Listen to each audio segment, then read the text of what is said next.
mesa redonda. A gente começa com o primeiro palestrante, que é a enfermeira Vanessa Campani, do Supremo Tribunal Federal, impacto da inteligência artificial na prática da enfermagem, encaminhando as aplicações atuais e futuras da inteligência artificial no campo da enfermagem. A doutora Vanessa é enfermeira no Supremo Tribunal Federal, apaixonada por pessoas, tecnologia e inovação, graduada em enfermagem e obstetrícia pela Universidade de Brasília, UNB, especialista em enfermagem e cardiologia pela Pontífica Universidade Católica de Goiás, especialista em gestão de sistema e serviço de saúde pela Universidade de Brasília e MBA em gestão, inovação e serviço em saúde pela Pontífica Universidade Católica do Rio Grande do Sul. Seja bem-vinda e fique à vontade. Obrigada a todos, né?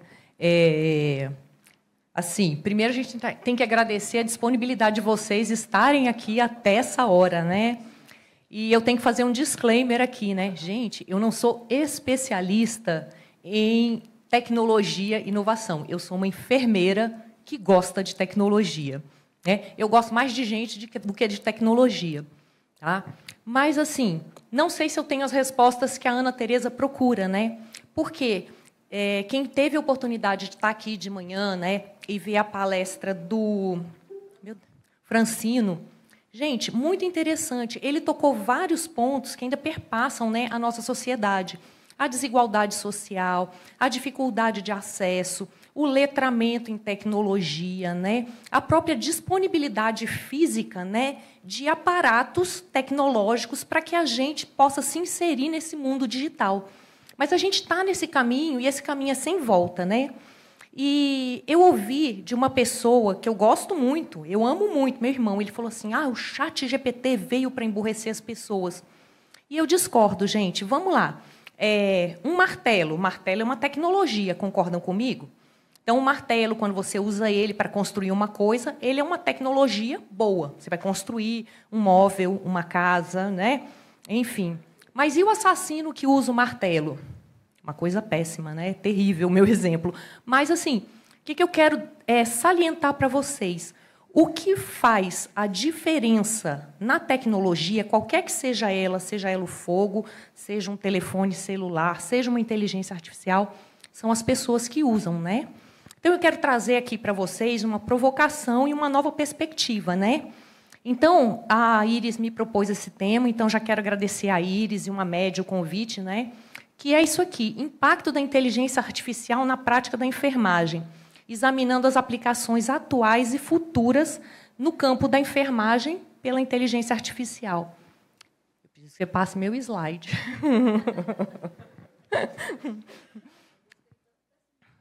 Pois é, não pude apresentar no Canva, perdeu a minha fontezinha tão bonitinha, cheia de computadorzinho, pananã. Mas, enfim, vou trazer uma breve definição para vocês. Até então, a gente lidava, quando a gente ia pesquisar alguma coisa, a maioria das pessoas sabe usar o Google. Sabe? Chega lá, você procura um tema, você procura uma loja, você procura um endereço. A gente usa muito o Google hoje em dia nas nossas pesquisas, né? Mas a inteligência artificial, ela traz uma proposta diferente. Então, eu vou dizer para vocês, o que é inteligência artificial? É um ramo da ciência da computação que busca desenvolver máquinas que tenham a capacidade de aprendizado e de resolução de problemas similar à mente humana. O que acontece? Isso, gente, nada mais é que programas de computador e algoritmos matemáticos. Tá? Eu não entendo nada disso aqui, mas qual que é a proposta? Você tem um programa de computador, um algoritmo matemático, que você não precisa, ele não depende de cada linha de comando para te dar uma resposta. Ele vai a partir de um conjunto de dados. Imagina assim, mega dados, né? O que hoje em dia a gente chama de Big Data. Ele pega tudo que está disponível por aí e, de uma maneira que ele foi programado, cada vez que a gente faz uma pesquisa, ele consegue ficar mais, entre aspas, inteligente e retornar para a gente respostas em padrões de linguagem que não são padrões de máquina. Então, a gente não vai ter uma resposta igual a gente tem a do Google. Quando você pesquisa no Google, o Google te traz o quê? Sites, né? Uma lista de sites. A inteligência artificial, a proposta é diferente. Tá? E eu vou trazer para vocês, no finalzinho, a gente vai fazer uma brincadeira com o ChatGPT. Quem conhece o ChatGPT aqui? Quem já conseguiu usar o bonito? Vai diminuindo. Né? Passa para a gente o slide, por favor. Tá? Então, aqui, hoje, o que a gente tem? A gente tem um pouquinho de inteligência artificial na saúde em algumas áreas. Né? Ainda é uma coisa muito incipiente. Então, a gente vai ter na interpretação de exames. Gente, você pega, por exemplo, uma mamografia. Tá? A mamografia, hoje em dia, não sei se vocês sabem, ela é digital. A gente não tem mais aquela chapa enorme. É um programa de computador e está lá. Cada pontinho desse aqui da imagem, você pode ver que é um quadradinho. A mamografia que a gente faz também é 1 milhão de quadradinhos desses, que chama pixel. Então, um observador humano treinado, um radiologista, ele vai lá, vai olhar nas imagens e vai marcar. Isso aqui é uma imagem suspeita. Aí ele vai ficar fazendo isso, vai ficar fazendo isso. E o programa de computador vai recebendo, o algoritmo lá vai recebendo. Chega uma hora que esse algoritmo ele é capaz de detectar.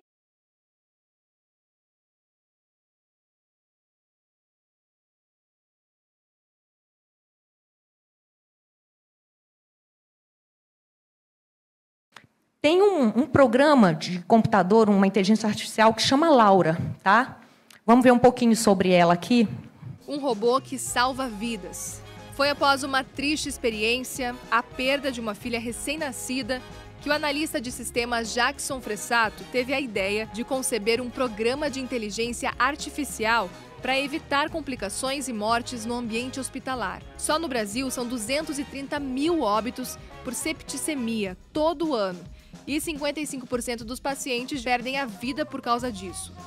É para reverter esse cenário que surgiu o robô Laura, um sistema que, instalado no hospital, reúne os dados do paciente, monitora seus sinais e exames e emite um alerta se o quadro começar a piorar. Implementada em 13 instituições de 4 estados, a plataforma já acompanhou mais de 2 milhões de brasileiros, reduziu o tempo de internação e evitou 1/4 das mortes por complicações como sepse.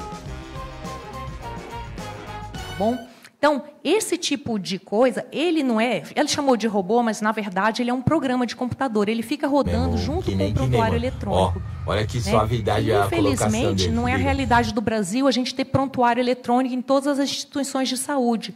Né? Mas o interessante é que, se um dia a gente chegar a ter, vamos ver que isso aí vai fazer a diferença na vida de muitas pessoas, né? Então, já falamos, diagnósticos precoces e mais precisos, otimização de recursos, pesquisas em saúde, né? Para melhorar a experiência do paciente, para redução de custos e de fraudes no sistema de saúde e para promover assistência humanizada. Gente, mas como assim inteligência artificial vai promover uma inteligência humanizada? Ou uma assistência humanizada, né? Passa mais um slide para a gente, por favor. Olha, gente, que bonitinho esses robôs, né? Todos esses aqui eles não são protótipos, eles já são produtos que estão no mercado, eles não estão no Brasil ainda, né? Esse robozinho aqui, o Jinsou, ele é japonês. Sabe para que ele é usado? Ele fica lá, ele é usado no Japão, e ele fica lá como se fosse um monitor da pessoa idosa. Ele fica ali do lado, tem um pequenininho assim, que é posto em cima de uma mesinha de cabeceira, e tem um grandão. E ele fica ali, ele tem esses olhinhos, ele interage, ele dá avisos. Ele é uma babá eletrônica, só que com inteligência artificial. Ele detecta as variações do ambiente, ele detecta a variação da respiração da pessoa, da postura, tudo, e emite alarmes, né? Então, assim, é um recurso de vigilância, né? Uma população que tem muitas pessoas idosas e poucos jovens, é um recurso que pode ser utilizado, né? Esse paro aqui, ele é usado para aqueles idosos que têm Alzheimer, que têm síndromes demenciais. Ele é como se fosse um bichinho de verdade, de pelúcia. Ele respira, ele ronrona, ele faz o barulhinho, tem o cachorrinho, tem o gato. Só que ele detecta alteração de temperatura, de frequência respiratória, de resposta da pessoa ao estímulo dele, entendeu? Então, e serve como uma interação social, né? Ele não é um animal de verdade, mas ele simula o comportamento de um animalzinho com aquele idoso. O Tommy é lá da Itália. Ele ficou muito famoso na Covid, né, gente? Porque ele ia lá ver os pacientes que estavam, né, nas enfermarias, isolados, e ele funcionava como uma ferramenta de comunicação, coleta de dados do paciente também. Tá? A Moxie, ela é uma enfermeira robô que tem lá nos Estados Unidos. O que ela faz? Ela automatiza, sabe aqueles negócios que a gente faz no hospital, de ir na farmácia buscar medicamento, pega não sei o quê, pega material, traz suprimento para um quarto que desocupou para arrumar uma cama. Ela faz, inclusive, aquela desinfecção com ultravioleta do leito depois que ele é desocupado. Então, libera a mão de obra humana para fazer coisas humanas, né? O RIB, ele é o sonho de consumo de todo mundo que trabalha em hospital, né, gente? Ele é feito só para carregar paciente. Única limitação dele, ele só carrega até 61 quilos, porque japonês é um povo levinho, né? Nem me carrega, né, gente? Porque eu mesma peso 63 quilos. Então, mas é muito interessante porque, sob o aspecto de doença ocupacional, né, as lesões de coluna vertebral são as que mais aposentam os profissionais da enfermagem. Entendeu? Por causa desse tipo de coisa. Então, imagina um robô desse aqui, numa RPA, entendeu? Numa UTI, para levantar um paciente, para erguer, para trocar. É muito interessante. E eles não são só robôs, gente, assim que ele executa uma tarefa programada. Ele tem uma inteligência artificial rodando por trás. Então, ele é capaz de tomar decisões, entendeu? E de fazer as melhores escolhas, tá bom? E o último ali, bem bonitinho, é a Pepper. Ele é um robozinho. Ele funciona tipo um concierge, né? Ele fica guiando o paciente e carregando ele. Ele consegue reconhecer, por exemplo, as pistas do humor da pessoa, se ela está chateada, se ela está zangada, se ela não está gostando da experiência, se ela está feliz, se ela está alegre, né? Então, isso aqui sem aquele viés da gente, né? De cansaço, de olhar para a cara da pessoa e dizer assim, ai, não fui com a cara dessa criatura, lá vem esse paciente de novo, e essas coisas que só a gente sabe ter, né? Pode passar para mim, por favor? Então, vantagens e desafios da inteligência artificial, conforme eu mencionei, né? Não se cansa, né? O que acontece? Tem aquele famoso estudo, né, dos juízes que, quando eles estão de manhã, de barriguinha cheia, as sentenças são mais leves, e quando vai chegando a hora do almoço, que ele está morto de fome, ele pesa a mão na sentença dele. Então, uma inteligência artificial, ela não se cansa, né? Inclusive, não sei se vocês sabem, na área do direito, né, tem uma inteligência artificial lá nos Estados Unidos que ela roda e ela é capaz assim de prever as sentenças e o desfecho de cada caso com muita precisão, inclusive quando indicam quem é o juiz que vai julgar o caso com base nas sentenças anteriores. Essa inteligência artificial ela vem e já diz assim, vai acontecer isso, né? Então, de repente, no futuro do judiciário passa pela inteligência artificial, né? Uma das vantagens é que ela trabalha com uma base de dados gigantesca, o Big Data. A gente que é da área de saúde, a gente sabe que tudo na vida da decisão da gente clínica depende de repertório. A gente tem que ser exposto a conteúdos para a gente aprender. Quando chega uma situação muito nova, a gente não sabe o que fazer.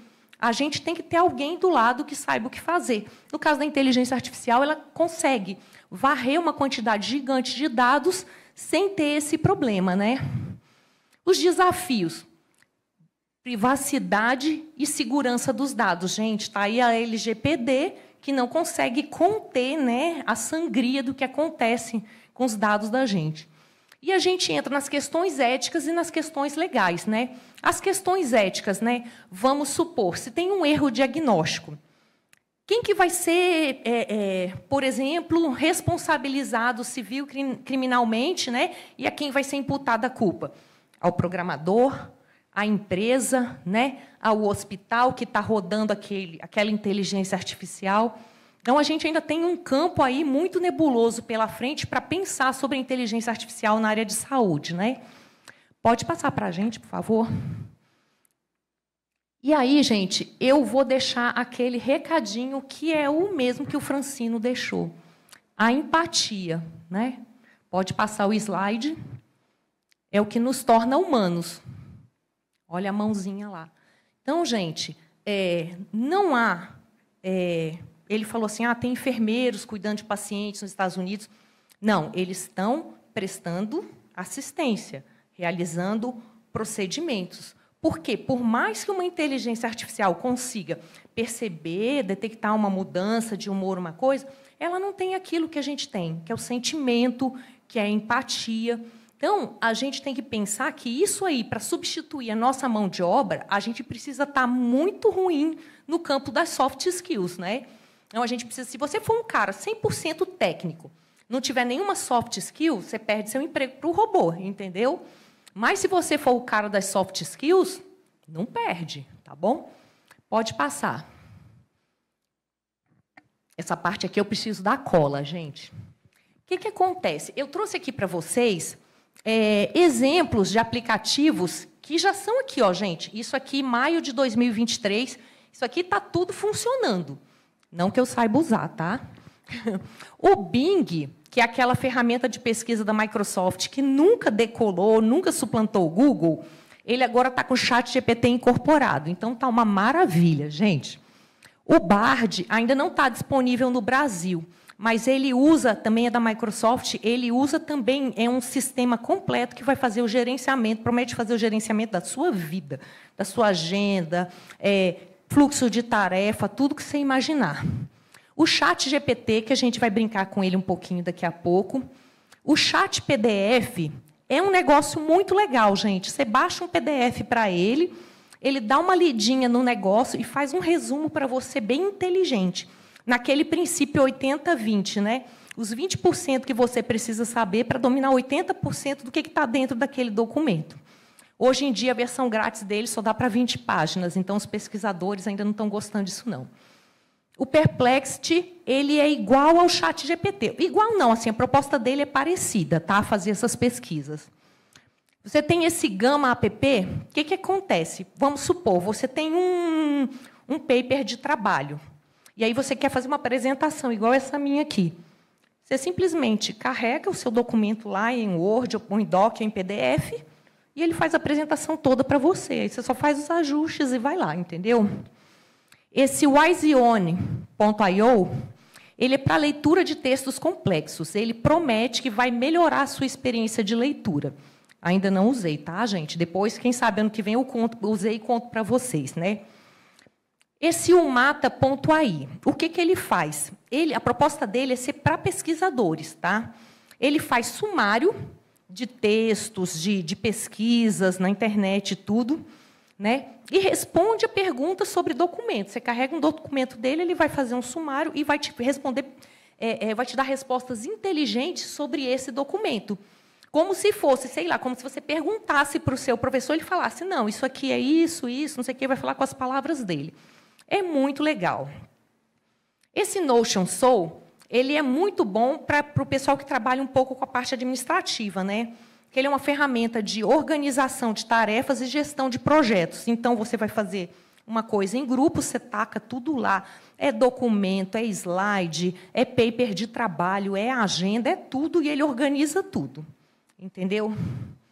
O Quinius, ele é uma ferramenta de pesquisa online para pesquisas acadêmicas. Então, gente, ele é como se fosse um Google acadêmico, só que dando as respostas tipo ChatGPT, entendeu? E o Elicit foi aquele que eu prometi, cadê a Socorro? Esse aí que eu te falei, o Socorro. Ele vai automatizar os fluxos de trabalho em pesquisa, encontra documentos relevantes, mesmo quando as palavras-chave não são exatamente iguais. Por exemplo, quando você faz uma pesquisa no Google Acadêmico, você tem que... Ou por exemplo, no... Como é que é? Esqueci. Na PubMed, na outra lá, na Lilacs, que você tem que ir na palavra-chave exata. Se a pessoa cadastrou a palavra-chave com um acento, ele já não dá o match, entendeu? Esse aqui não, ele faz isso. Ele vai achar os trabalhos que são relevantes, entendeu? Com a palavra-chave, mesmo que a correspondência não seja exata. Então, gente, é muito legal, porque otimiza, né? Eu me lembro quando eu fui fazer o meu primeiro trabalho de conclusão de curso na UNB, na minha graduação, em 1996. Eu fui lá para a biblioteca da ABEM, sentei lá com a bibliotecária, dias e dias e dias e dias e dias. Acho que foram assim uns 2 meses indo para lá várias vezes na semana para selecionar o que eu precisava para usar no meu trabalho, para depois ler tudo, fazer resumo, copiar e lançar. Então, isso aqui automatiza. Agora, para um cérebro preguiçoso, é igual a calculadora, gente. Eu acho que isso aqui é igual a calculadora. Para quem tem preguiça, a calculadora deixa a pessoa mais preguiçosa ainda. Mas, para quem gosta, e para quem sabe usar, e para quem usa, né, as funções avançadas, a calculadora ela veio agregar, ela agrega mais rapidez, mais raciocínio, entendeu? Então, aqui meus contatos, tá bom?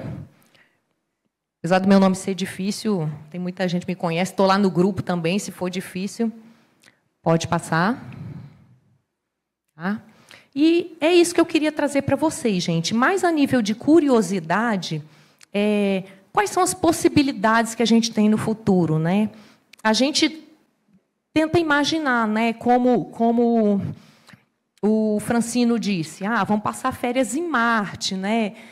Os carros vão ser assim, no tempo dos Jetsons, né? Quem é assim novinho que nem eu assistiu o desenho dos Jetsons, né? No ano 2000 a gente já ia estar andando de carros voadores, os robôs fazendo tudo em casa e por aí vai, né? Então, existe um universo de possibilidades. O grande desafio que eu vejo hoje, né? Os 2 grandes desafios, o primeiro a gente mencionou no começo, o acesso, e o segundo é a própria barreira que a gente tem, às vezes, de dizer assim, eu não gosto de usar tecnologia, eu não gosto disso. Mas, gente, pensa o tanto que a tecnologia facilita. Hoje você não precisa ir no banco pagar uma conta, não precisa ir na lotérica, você vai ali no celular, tchum, tchum, tchum, tchum, escaneia o código de barra, fez. Então, você libera o seu tempo para fazer outras coisas mais importantes. Então, eu acho que esse, Ana Tereza, é o uso assim, que eu vejo da tecnologia, ela trazendo para a gente uma liberdade de tempo, né? Uma liberdade de pensamento, trazendo, né, elementos para que a gente possa tomar uma decisão, muitas vezes, mais rápida. A gente está em frente ao paciente ali, a gente precisa tomar uma decisão, a gente precisa orientar, a gente precisa saber o que está acontecendo. Isso traz essa liberdade para a gente, né? Traz esse suporte. Entendeu?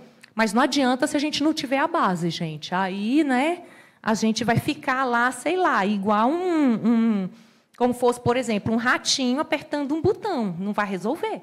A gente tem que, né, tem que usar isso para alavancar a nossa inteligência e o nosso conhecimento. Tá bom? Muito obrigada a todos. Né? Obrigada a uma média, a Iris, que me convidaram para cá e confiaram em mim. E, igual eu falei para vocês, eu não sou especialista, eu sou curiosa.